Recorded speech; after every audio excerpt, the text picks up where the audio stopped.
Pocono Builders Association presents Members Speak, Building a Solid Foundation.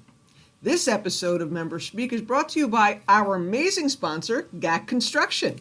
Whether you're planning a major renovation, building from the ground up, or need expert craftsmanship for your next project, GAC Construction delivers quality, reliability, and attention to detail every step of the way.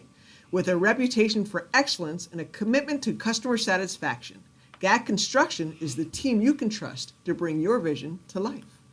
Ask for Angelo. Welcome to Members Speak, Building a Solid Foundation with myself, Ed Metz, Joan Malloy, and Carrie Manning here in the studio today. In today's episode, we will be interviewing Ray Marenpot from Little Ray's Pool Services, the one and only. Well, yeah, I'm on the other side of the microphone this morning. There you go. So any of you might hear me on co-hosting duties here. I'm under the microscope this morning. All right, so tell us about yourself, Ray. What's your title there at Little Ray's? I am the El Presidente, head honcho. Getting close to 30 years now. I started the business in 1997 right here in Stroudsburg. And looking forward to, I believe this is going to be our 29th season coming up very soon. Wow. How did you get started? What kicked all this off? I worked for a pool company down in Jersey just on a whim, had no idea about what the heck I was getting into. At the time, I was still living down there with my whole family, and ended up working there for 3 or 4 years, really liked what I was doing, and family moved up here, and I figured, hey, I'm sick of commuting down to Morris County. No sinkholes back then, but no sinkholes. Big swimming pools now. And I, at the time in the mid '90s up here, the building was off the wall with all the homes going up, and just took a shot, and here we are. All right, so I made it past that 3 to 5 year mark. Right? So, that's it. Yeah, barely, right? I'm going to throw something in here. So how long have you been a member of the Pocono Builders Association? I want to say this is my 3rd year. 3 years. 3 years of excellence with you. 3 big years. What's a couple things that you do to help out the executive director? Well, I am recently become a member of the membership committee. Let's see, the co-host on the podcast here. And what is the thing that you do for me at every event that we have once 50, a month? 50. Come on. 1 for 10, 3 for 20. Well, I'll tell you a funny story about that later on the B side of this. But 1 for 10, 3 for 20. 3 Don't for 20. forget Don't that. forget. You got to be in it to win it, folks. Okay, so things have changed, no doubt, in 29 years. Give us an example of something that's changed since you started. Oh boy. First and foremost, finding employees. That's a big one, particularly the last few years. Just technology, equipment, chemicals, processes of doing things. It's like ever evolving. More high tech these days. More high tech, and I'm kind of unfortunately stuck in the analog age. There, I don't really. I'm not a big fan of all these gizmos and apps, and I don't really think you need to turn on your pool light from an airplane at 30,000 feet. Hey, come on now.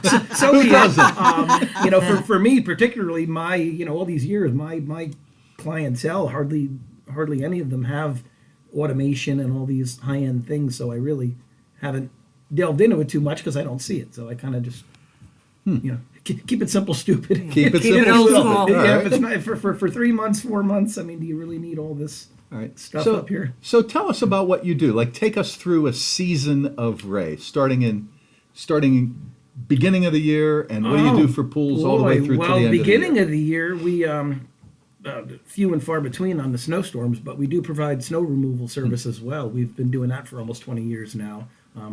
We're lucky if it's 3 or 4 times a season. This year, lately with the weather patterns, and I'm all residential on that. But anyway.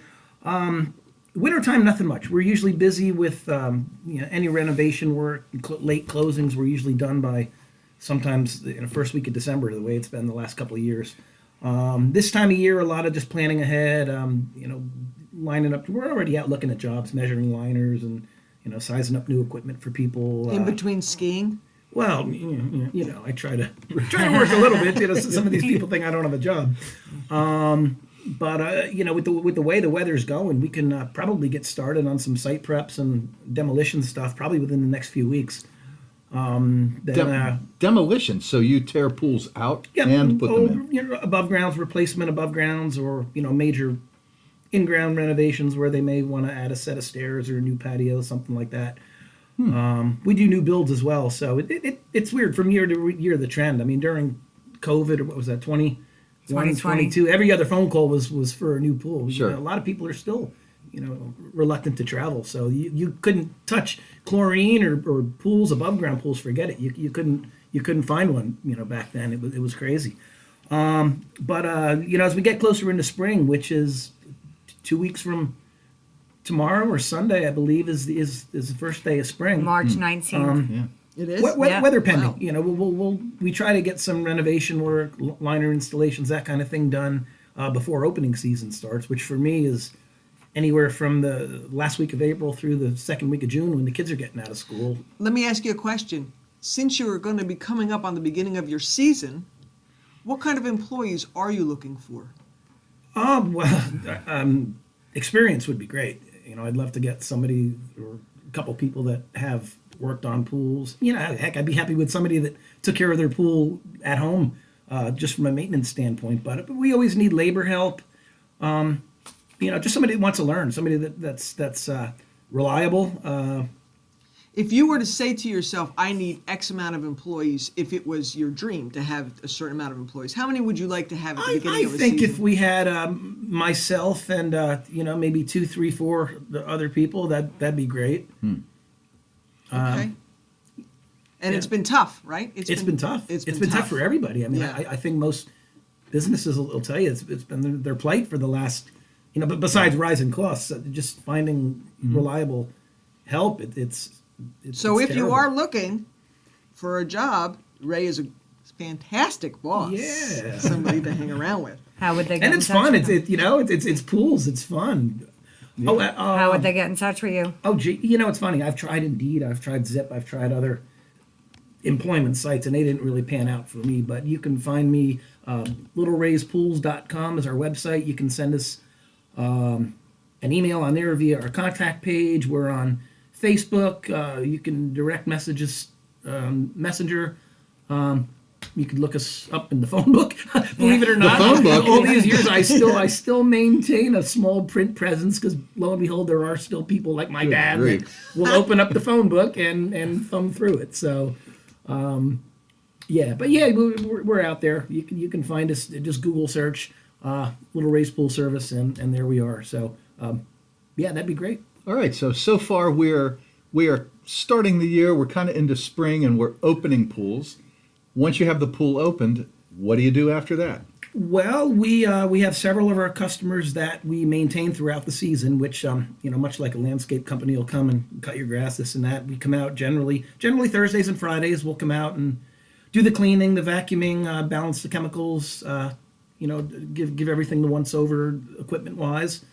And basically, it's hands off for the customer. Making it nice for the weekend. Make it exactly. Parties, yeah. I've always tried to structure our weekly maintenance based around that. I figure most people are Monday to Friday working, and kids school. They're home to enjoy it on the weekend. So it's over the years we've gotten a lot more weekly customers. So it's hard, often to squeeze them all in. But keep up, we try. And again, if they're having an event or a party or a picnic, we usually give us a couple days notice or tell us a week before so we can structure it a little different for you. So okay. And well, you're not there. You can't be there 24/7, obviously. So what can a homeowner do to keep their own pools in tip-top shape between visits from Little Ray?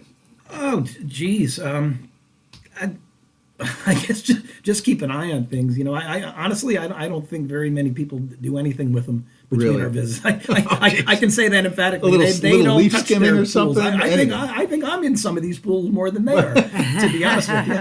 But they look fabulous. They look fabulous. Fabulous. It depends. Sometimes we'll get a freak storm that makes a mess of the whole backyard, and it'd be nice if they could pull out the umbrella or the chaise lounge for us in car. advance of our getting there. Yeah. But just I don't know. Some people, it's almost like they don't want to touch anything. So would you say that's the biggest mistake they make is staying so hands off, or I would say so. Mm-hmm. I would say so. And again, the ones that we maintain regularly, no, they're they really don't. They're just in cruise mode. A normal residential pool once a week with us going there. They're oftentimes they're I swear some of these pools aren't used the entire season. Really? So they're really not a lot of maintenance to them. All right. How about saltwater pools? I know that was a huge trend, or maybe it still is. Saltwater versus traditional it's chlorine. still a chlorine pool. Basically the saltwater pools create their own chlorine from the salt, which is added to the water, and electronically it's transformed into chlorine. It's got a softer feel to it. It's if you have skin sensitivities or other reactions to traditional chlorine. It's a little softer. But it's like this big misconception that, I have a saltwater pool, it's hands off. And I tend to find that those people are, completely hands off. They don't do anything with the other chemical balances, particularly their pH and whatnot. And it's a disaster sometimes. Really? I'm not a big fan myself. I don't have a saltwater pool. If it's any consolation, it can lead to corrosion issues down the road and other. Everybody looks at the pros, but there's there's some cons too. Sure. Okay. So all right. So we're through the summer, presumably the using time of the pool, and now we're getting into the closing season. What do you do to close out a pool? Typically, and that's one of my biggest problems up here is we have such a finite season. And trying to cram all this stuff into 3 months. 15, 16 weeks, basically. I need mine done this weekend. Yeah, everybody shoots for the middle week of May. The 15th they want it open because they're having 50 people over from Memorial Day when the water's 40 degrees. Right. And by Labor Day up here, myself, I have 2 kids that are in marching band, sports. By the second week of August, they're back at band camp. They're back at sports. So we get. It's funny after about the July 4th. I've always called it the happy season. All the pools are open, they're maintained, they're all, tip-top, good to go. You get towards the end of summer where people start going away, the beginning of August, and we can breathe a little bit. But then, just like turning on the light switch again, Labor Day weekend rolls around and boom, it's game on, shutting them down, winterizing them. The biggest thing up here with that is that we are in a freeze zone, so we got to make sure all the plumbing and equipment's winterized, no water, nothing that can crack or freeze or damage like that. All right, I do have another question. I don't know if this is the spot for it, but I'm curious because we've spoken before about the fact that you do with builders who are building new homes, new pool builds. We do. Yeah. So when does it just happen when the builder has the new build, or how does that work? It depends. Ideally for me, the best case is they go in simultaneously because, less of a footprint on the Right. On the, because not for nothing, it's going to look like a bomb scene. If we're coming to do even in above ground pool, we're going to, and a lot of people don't realize we're going to need to get equipment, machinery, concrete trucks, dump trucks. We're going to need the electric run. The electric. We're going to need room around the project in the house to move these heavy equipment, and oftentimes people are a little taken aback at what their yard looks like when. Good thing you're part of a builders association. Well, yeah. If only. We have it all here. We certainly do. It's your one-stop shop. But I just know that you were working with another builder in the association, and you were telling me about that build, and it was so interesting. That's why. I'm just chattering. This is why off you the need record. Ray. Oh, okay. Ray's in Well, here. there's so many variables, though. Sometimes the weather. If we get a stretch of 3 or 4 days of good rain, and sometimes it'll set us back 2 weeks. And the customers are always like, "Well, the sun's out today. Why aren't you here?" Yeah. Because it's you're gonna mud. make more of a mess in your yard moving a light pickup truck in there, let alone an excavator, a skid steer, or something like that. So. All right, let's get into some fun stuff, Ray. All What's the right. craziest thing you've ever found in a pool? Oh, geez. Besides any number of some unrecognizable Toys? critters and creatures. Well, we found toys. We've certainly found toys. I found a prosthetic leg in a pool one time. Nice. That was up there. I should have a museum somewhere of these things. The biggest thing for me is all the cool bugs and snakes and frogs, and I still to this day I bring them home for the kids, and they'll look at them for a couple hours, and then we'll relocate them down the road at a pond or something like that. Set them free. We've found it all at this point, I think. Any alligators? No, No. but I have friends in the business down south who send me pictures all the time of Well, that's good all to know. kinds of good stuff. That's yeah. good to know. All right, so what do you do for fun when you're not building or cleaning or maintaining a pool? What do you do for fun? Unfortunately for me, my fun is the wintertime, which is now. And as soon as this podcast is done, I'm going to be on my way to Camelback Mountain, Tannersville, PA, for day 71 on my snowboard. Can I ask you a question? 71. Day 71. 71. Not I bad would for like a to know- 54-year-old, right? I got to keep in shape here for the upcoming pool season, which unfortunately is going to put my ski season to a grinding halt in about 3 weeks. Let me ask you this then. What is your favorite thing about living in the Poconos? Oh boy, probably the Four Seasons. You know, there's always something to do. There's whether it's for me the wintertime, being out on the snow, but there's always stuff to do up here. There's so many places to go, things to see, and it's always new. You know, summertime we have the river, we have the lakes. A lot of us go up to Lake Wallenpaupack up and we're at, what is it, Hawley?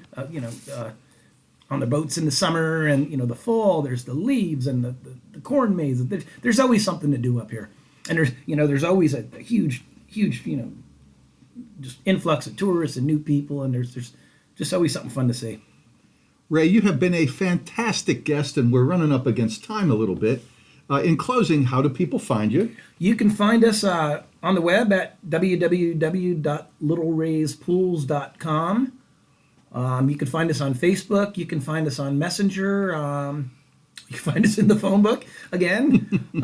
And we are based out of the Stroudsburg area. And the Pocono Builders Association, And the Pocono Builders membership Association, of course. Of course. Right in the membership book. Yep. All right. Well, thanks for listening to Members Speak, Building a Solid Foundation, with your host, Ed Metz, and the rest of our crew here in the studio. We hope you enjoyed learning a little more about Little Ray's pool service today. Thanks for having me. Join us next time as we sit down with Daniel from Movement Mortgage. We'll be discussing everything you need to know about the mortgage industry and more. If you enjoyed this episode and you'd like to help support the podcast, please share it with others, post about it on social media, and tell your friends. We would like to thank our Member Speak episode sponsor, GAC Construction. Whether you're planning a major renovation, building from the ground up, or need expert craftsmanship for your next project, GAC Construction delivers quality, reliability, and attention to detail every step of the way. With a reputation for excellence and a commitment to customer satisfaction, GAC Construction is the team you can trust to bring your vision to life. Go Angelo. Go, Angela. To learn more about the Pocono Builders Association, visit our website, poconobuilders.org, and follow us on Facebook, Instagram, and TikTok. We'll see you next time on Members Speak, Building a Solid Foundation. Have a great day, everyone. See ya. See ya! See you later.